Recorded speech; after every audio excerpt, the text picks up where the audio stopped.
আপনি ঘুমিয়ে গেছেন অজু সহ অথবা অজু ছাড়া, বিছানায় শুয়েই আছেন, রাত্রে হঠাৎ ঘুম ভেঙেছে বিছানায় শুয়ে শুয়ে। ঘুম ভাঙে না মাঝে মাঝে আমাদের? ভাঙে, আবার ঘুম আসে। রাসূলুল্লাহ সাল্লাল্লাহু আলাইহি ওয়াসাল্লাম বলছেন, কেউ যদি রাত্রে ঘুম ভেঙে গেলে লা ইলাহা ইল্লাল্লাহু ওয়াহদাহু লা শারীকা লাহু লাহুল মুলকু ওয়া লাহুল হামদু ওয়া হুয়া আলা কুল্লি শাইইন কাদির সুবহানাল্লাহি ওয়ালহামদুলিল্লাহি ওয়া লা ইলাহা ইল্লাল্লাহু আল্লাহু আকবার লা হাওলা ওয়া লা কুওয়াতা ইল্লা বিল্লাহ। এই জিকিরগুলো আমরা জানি না?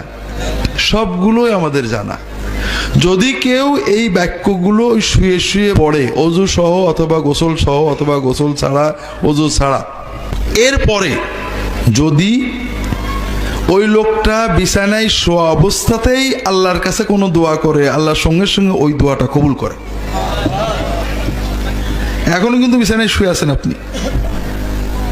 আর যদি সে উঠে তাহাজ্জুদ পড়ে, আল্লাহ ওই নামাজ অবশ্যই কবুল করবে।